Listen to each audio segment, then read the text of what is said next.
हे everyone, what's up, hope so सब बढ़िया। तो आज के इस लेक्चर में हम पढ़ेंगे एडमिशन और डिस्चार्ज के प्रोसीजर्स के ऊपर। ठीक है। बेसिकली ये जो नर्सिंग के स्टूडेंट्स हैं उनके लिए बहुत हेल्पफुल वीडियो रहेगा। और इसमें क्या करेंगे, हम बेसिकली जो डीप नॉलेज होगा वो लेंगे और जो अपने कंसेप्ट होंगे वो बिल्डअप करेंगे। क्योंकि आपको तो पता ही है, अगर किसी बच्चे के कंसेप्ट बिल्डअप होंगे तो कंटेंट वो खुद भी बना सकता है, इसमें कोई भी बड़ी इशू नहीं है। ओके, तो स्टार्ट करते हैं एडमिशन के प्रोसीजर के ऊपर। ठीक है, उससे पहले मैं आपको सबसे पहली एक चीज़ क्लियर कर दूं कि जैसे आपको पता है हर एक चीज़ लीगली अप्रूव हुई होती है, वैसे ही जो प्रोसीजर्स है एडमिशन और डिस्चार्ज के वो भी अप्रूव कब हुए, 1932 में। ठीक है। अब हम पॉइंट टू पॉइंट हर एक पॉइंट के बारे में स्टडी करते जाएंगे एडमिशन्स के प्रोसेस के ऊपर। ठीक है, प्रोसीजर्स के ऊपर सॉरी। तो हमारे पास सबसे पहला जो स्टेप है वो क्या है, सबसे पहला स्टेप है हमारे पास इमीडिएट रीस्टेन ऑफ इनसेन। अब आप सोचोगे कि रीस्टेन क्या होता है भाई, तो सबसे पहले मैं आपको इनसेन के बारे में बताती हूँ। ठीक है, व्हाट इज़ इनसेन। तो इनसेन कुछ भी नहीं होता, इनसेन बेसिकली बोलते हैं पागल इंसान को। ठीक है, इंसान को हम इंसान बोलते हैं। तो जैसे कि आपको पता ही है, जो पागल इंसान होता है वो खुद के लिए तो हार्मफुल होता ही है। ठीक है, वो खुद के लिए तो हार्मफुल होगा ही होगा, पर जो उसके सराउंडिंग का जो इन्वायरमेंट होगा,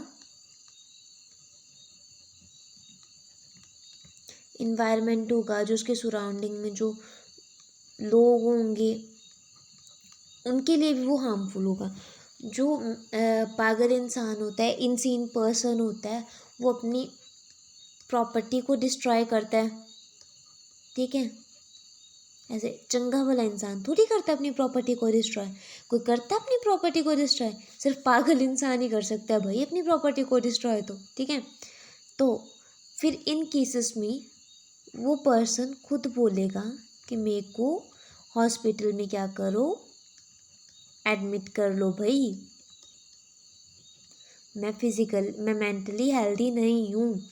अब नोट से पढ़ते हैं। ठीक है, सी जैसे मैंने आपको बताया, in the insane person is dangerous to himself और to other if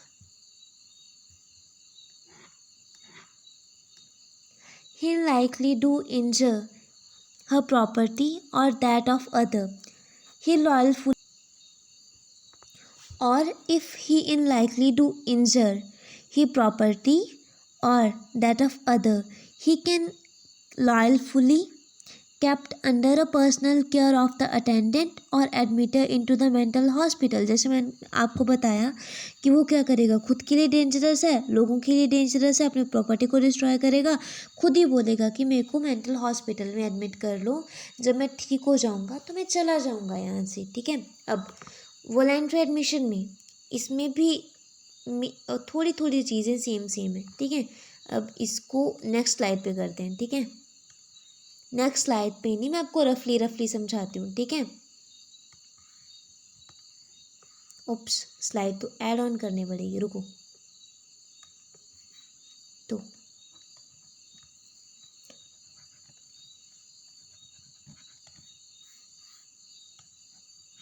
admission,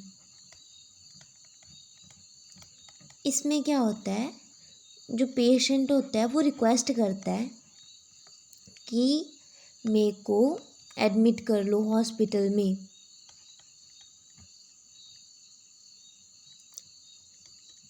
admit करो भाई। ठीक है, वो रिक्वेस्ट कर लेगा उनको कि मेरे को नहीं जाना, मेरे को अब हॉस्पिटल में ही रहना है, कैसे भी करो, कुछ भी करो, पर मेरे को हॉस्पिटल में एडमिट करो। ठीक है, तो आपको जैसे कि पता है कि जो हॉस्पिटल के सुपरिटेंडेंट होते हैं उनके पास इतनी अथॉरिटी होती है, वो किसी भी मेंटली इल पर्सन को हॉस्पिटल में एडमिट कर सकें। ठीक है, तो वो सेम चीज़ यहाँ पे लिखी हुई है कि the superintendent of the mental hospital with the consent of any two visitor of the mental hospital has the authority to admit any person who is suffering from a mental illness and is desire of a submitting himself to a psychiatric treatment. ठीक है, जैसे मैंने आपको चीज़ बताई वो same चीज़ है. अगर आप एक बारी नोट को थोरो करोगे तो आपको ये सब चीज़ें क्लियर हो जाएंगी. अब हमारे पास थर्ड जो हमारे पास पॉइंट आया वो है एडमिशन थ्रू द मैजिस्ट्री. अब मैजिस्ट्री के थ्रू एडमिशन कैसे होती है? अब मैजिस्ट्री क्या होती है? आपको पता है मैजिस्ट्री क्या होती है?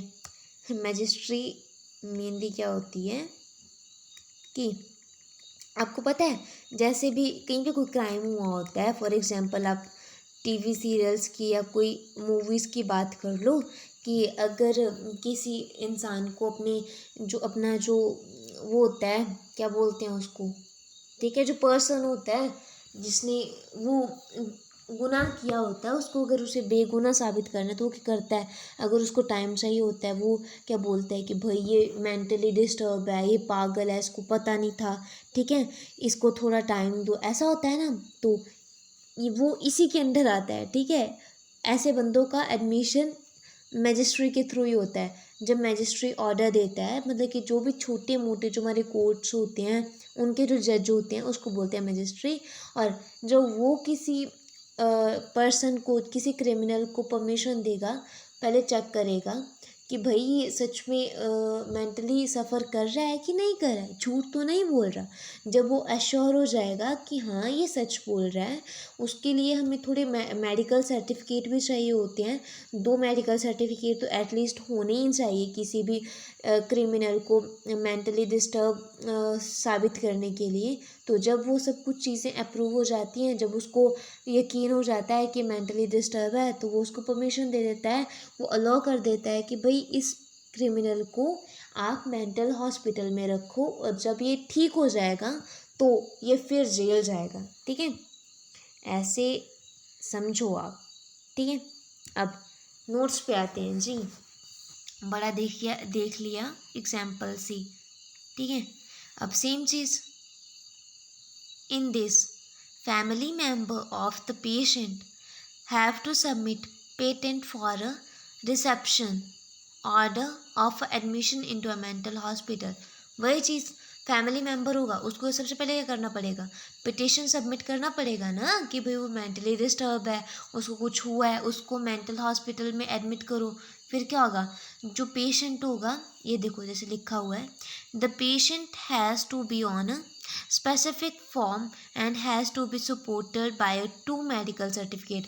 2 मेडिकल सर्टिफिकेट तो होने ही चाहिए कि वो जो चीज़ को साबित कर सके कि वो मेंटली डिस्टर्ब है. ठीक है, अब नेक्स्ट पॉइंट क्या बोलता है, on receipt of the patient the magistrate hold the inquiry in a private और पर्सनली एग्जामिन द लीगल, मतलब कि ल्यूनेटिक. अब ल्यूनेटिक पता है किसी को क्या होता है? अब ल्यूनेटिक भी वही होता है, पागल इंसान. ठीक है, कंफ्यूज नहीं होना ल्यूनेटिक में या किसी और चीज़ में, इनसेन में, ल्यूनेटिक में कंफ्यूज नहीं होना. ये पागल इंसान को ये ल्यूनेटिक और इनसेन बोलते हैं. ठीक है, अब इसमें ये पॉइंट क्या बोलता है कि जो वो होता है, मतलब कि जो मजिस्ट्री होता है वो इंक्वायरी करता है, पर्सनली उसको एग्जामिन करता है कि वो पर्सन सच्ची में मेंटली डिस्टर्ब है कि वो एक्टिंग कर रहा है. ठीक है, अगर वो सेटिस्फाई नहीं है कि भाई, अगर वो सेटिस्फाई नहीं हो रहा, उसको नहीं यकीन हो रहा कि ये बंदा मेंटली थोड़ा डिस्टर्ब है, तो वो क्या करेगा, थोड़े टाइम बाद मतलब कि डेट चेंज कर देगा कि पटिशन को चेक करने के लिए. ठीक है, पास आउट करने के लिए. ठीक है, अब उसके बाद क्या होगा, he pass an order for a staff. ठीक है, अब वो इसके बाद वो क्या करेगा, वो ऑर्डर पास आउट कर देगा कि भाई ये जो पर्सन है वो मेंटली थोड़ा डिस्टर्ब है और इसको मेंटल हॉस्पिटल में एडमिट किया जाए. ओके, तो अगर किसी को नोट्स बनाने होंगे तो वो इन नोट्स को कॉपी कर सकता है. मैं बेसिकली आपको ये कंसेप्ट बिल्डअप करवाने की कोशिश कर रही हूँ बस. ठीक है, अब एडमिशन थ्रू द पुलिस, ये तो नाम से ही क्लियर है, पुलिस एडमिशन करवाएगी भाई. ठीक है, जैसा होता है ना कि पुलिस बताती है कि भाई ये बंदा मेंटली डिस्टर्ब है, इसको ऐसे है, ये वैसे है, तो इसको हॉस्पिटल में एडमिट कर लो। अब इसके बाद हमारे पास लास्ट पॉइंट आता है रिसेप्शन आफ्टर रिसेप्शन आफ्टर जजेस इंक्विस्टेशन। ठीक है, इसमें क्या होता है, जज बोल देता है, जज ही बता देता है कि भाई अगर देखो जज को यकीन हो गया ना कि कोई भी पेशेंट है वो मेंटली सफ़र कर रहा है, तो वो क्या करेगा, उसको मेंटल हॉस्पिटल में ही भेजेगा, डायरेक्ट जेल थोड़ी भेजेगा वो। ठीक है, वही बोला हुआ है कि if a person is found lunatic after a judicial inquisition, the high court and the district court has authority to मतलब कि उनके पास इतनी अथॉरिटी होती है कि वो जो हमारे पेशेंट होता है, जो हमारे पास पागल इंसान होता है, उसको मेंटल हॉस्पिटल में एडमिट करवा सकें। ओके, तो इसी के साथ हमारा एडमिशन का प्रोसीजर हुआ ख़त्म। और अब हम पढ़ेंगे डिस्चार्ज के प्रोसीजर के बारे में।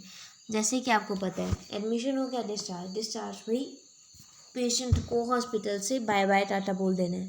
ठीक है, इसमें क्या करेंगे, if any person detained a mental hospital except a criminal lunatic. देखो अब जैसे कि आपको पता है जो भी हॉस्पिटल्स होते हैं, मेंटल हॉस्पिटल होते हैं ना, उनके पास इतनी अथॉरिटी तो होती है डॉक्टर्स के पास कि वो लिख के बता दें कि हाँ भाई अब आप डिस्चार्ज हो सकते हो, मतलब कि अब आप ठीक हो गए हो, आप डिस्चार्ज हो सकते हो। ठीक है, पर वो जो क्रिमिनल होते हैं, क्रिमिनल को वो डिस्चार्ज नहीं कर सकती ऐसे। ठीक है, उनके अलावा जो दूसरे पेशेंट होते हैं उनको वो डिस्चार्ज कर सकते हैं। ठीक है, अब उसके बाद जो सेकंड पॉइंट क्या बोलते हैं, हमारा पहला पॉइंट क्लियर, सेकंड पॉइंट क्या बोलते हैं कि सबसे पहले जब किसी भी पेशेंट को हम हॉस्पिटल से डिस्चार्ज करने लगेंगे तो नर्स को एश्योर करना है कि जो भी उसकी जो पर्सनल चीज़ें हैं वो उसने रखी हैं कि नहीं रखी, उसको उसकी पर्सनल चीज़ें वापस देनी है, मेडिकेशन देनी है उसको बताना है कि इन मेडिसिन को कैसे खाना है और वापस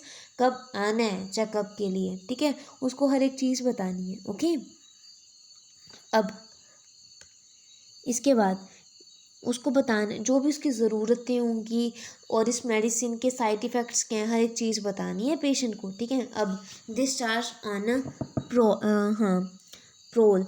अब प्रोल डिस्चार्ज क्या होता है भाई, प्रोल डिस्चार्ज क्या होता है, मतलब कि टेम्परेरी डिस्चार्ज होता है। इसमें क्या होता है, जो पेशेंट होता है वो हेल्दी नहीं होता, मेंटली ठीक नहीं हुआ होता, पर फिर भी उसको डिस्चार्ज कर देते हैं कुछ कंडीशंस में। मतलब कि ये बेसिकली अगर कोई भी पेशेंट एज अ प्रोल डिस्चार्ज हो रहा है तो सबसे पहले क्या करेंगे, रिटर्न में लेंगे जो उसके अटेंडेंट होंगे कि भाई आपका पेशेंट अभी ठीक नहीं हुआ है और उसको हॉस्पिटल से डिस्चार्ज कर रहे हैं, अब आप उनकी केयर करोगे। ठीक है, उनसे रिटर्न में लेना है ये सब चीज़ें। ठीक है, रिटर्न में जो उसके अटेंडेंट होंगे उनसे सिग्नेचर करवाना है सो दैट कि कोई भी चीज़ें अगले कल नर्सेज पे ना आए, हम पे ना आए। ओके, तो वही चीज़ें बोली हुई हैं, the superintendent and the visitor of the mental hospital can discharge any person except a criminal lunatic on the parole and a hand or a relative और फैमिली मेम्बर कुछ भी है। जैसे मैंने आपको बताया कि जो सुपरिटेंडेंट होता है वो जो भी मेंटल हॉस्पिटल में होता है पेशेंट होता है उसको डिस्चार्ज कर सकता है, उसके पास इतनी अथॉरिटी होती है कि वो उसको प्रोल डिस्चार्ज दे सके या उसके रिलेटिव्स के हाथ, मतलब कि रिलेटिव्स डिस्चार्ज कर सकें। पर एक्सेप्ट क्या होता है, वही क्रिमिनल, कोई भी क्रिमिनल होगा उसको डिस्चार्ज नहीं कर पाएगा वो। फिर उसके बाद क्या आता है, ये क्या टेम्परेरी डिस्चार्ज होता है क्योंकि पेशेंट ठीक तो हुआ ही नहीं होता प्रॉपरली। ठीक है, in this case when the person is detained by the police, the person, slide change करने दो, is discharge after the family member on the relatives agree in a writing to take proper care of the person. उनको मतलब कि assure करवाना पड़ेगा उनके जो family member को कि वो उनको प्रॉपर केयर देंगे। ठीक है, बेसिक चीज़ें इनमें यही हैं। फिर वही बताया लास्ट में, in case when the admission is on a majesty reception orders the person can be discharge after a जज। जब जज, इसमें क्या होगा कि भाई जब जज को लगेगा ये ठीक हो गया है वो उसको अलाउ कर देगा कि हाँ भाई अब तो ठीक हो गया है और अब आप क्या करो, आ जाओ वापिस जेल में। ठीक है, होप सो कि आपको ये सब चीज़ें, एडमिशन और डिस्चार्ज का जो प्रोसीजर है वो क्लियर हो गया होगा। अगर किसी को कहीं पे भी कोई डाउट हुआ, जो कोई चीज़ समझ नहीं आ रही होगी, या नेक्स्ट वीडियो किस चीज़ पे चाहिए, कोई भी सुजेशन होगा तो प्लीज़ कमेंट सेक्शन में बताएं और चैनल को लाइक शेयर और सब्सक्राइब करें। Okay, thank you so much.